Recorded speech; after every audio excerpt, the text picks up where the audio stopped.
भीलवाड़ा में यूआईटी भूखंडों में लॉटरी लूट का महाघोटाला। पारदर्शिता के नाम पर चला ब्लैक बॉक्स गेम। अफसरों, नेताओं और ठेकेदारों की सेटिंग से जनता ठगी गई। विशेष रिपोर्ट पंकज गर्ग। जनता के सपनों पर सिस्टम की लूट, यूआईटी बनी भ्रष्टाचार की फैक्ट्री। भीलवाड़ा शहर के मेहनतकश नागरिकों के लिए यूआईटी ने जो सपनों का घर का सपना दिखाया था, वहीं आज सबसे बड़ा धोखा बन गया। कंप्यूटराइज्ड लॉटरी का नाम लेकर मैन्युपुलेशन और सेटिंग की मशीनरी ने जनता की उम्मीदों को निगल लिया। लॉटरी निकले 5 दिन बीत चुके हैं, लेकिन अब तक इसकी प्रक्रिया और पारदर्शिता पर स्पष्ट जवाब नहीं आया, क्योंकि जवाब देने वाले ही इस खेल के हिस्सेदार हैं। काला डब्बा, पारदर्शिता की कब्रगाह।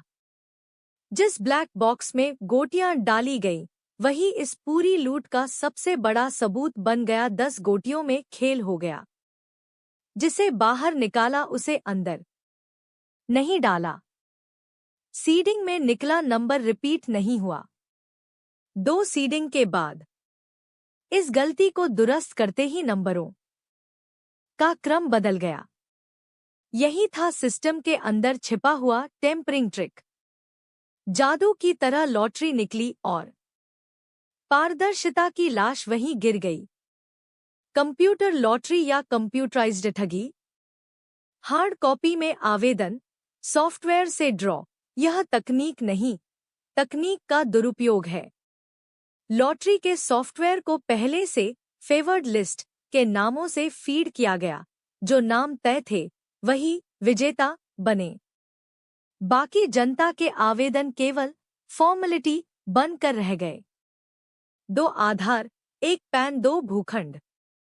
सबसे बड़ा खुलासा, अर्पित पुत्र संतोष कोठारी एक ही पैन नंबर BRXP के 2589M व 2 आधार 6,70,82,84,09,483 और 9,70,82,84,02,483 और दोनों योजनाओं में विजेता। APJ अब्दुल कलाम योजना में 2/506 और पटेल नगर विस्तार योजना में 441 भूखंड। नियम कहता है 1 व्यक्ति, 1 पैन, 1 भूखंड। पर यहाँ तो 1 पैन से 2 खजाने निकले। अब जनता पूछ रही है, क्या यह डिजिटल युग की चोरी नहीं तो क्या है? सीडिंग सिंडिकेट और अंदरूनी सेटिंग का नेटवर्क। सूत्रों के अनुसार यूआईटी में वर्षों से एक इनसाइडर रैकेट सक्रिय है, जहां इंजीनियर, लिपिक और ठेकेदार कमीशन चेन में काम करते हैं। पहले भूखंड पसंदीदा लोगों के लिए फिक्स होते हैं, फिर बचा हुआ हिस्सा जनता को लॉटरी का सपना दिखाकर दिया जाता है। विधायक और अफसर जनता के मंच पर अभिनय। लॉटरी ड्रॉ के मंच पर निर्दलीय विधायक अशोक कोठारी बैठे रहे। जनता विरोध करती रही, वो ताली बजाते रहे। 2 दिन बाद पत्र लिखने की नौटंकी कर दी। अगर उस वक्त वे बहिष्कार कर देते तो भीलवाड़ा उन्हें जनता का योद्धा मानता। अब उनकी चिट्ठी सिर्फ पोस्ट डैमेज ड्रामा लग रही है।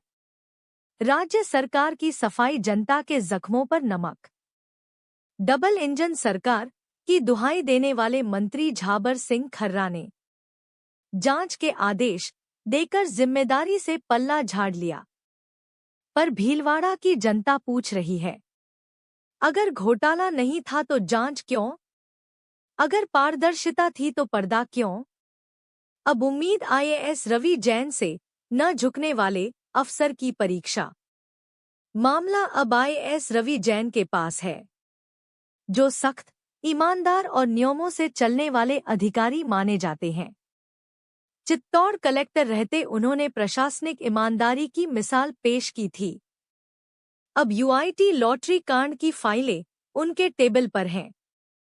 भीलवाड़ा उम्मीद कर रहा है कि इस बार कोई काला डब्बा नहीं, सच्चाई खुले में निकले।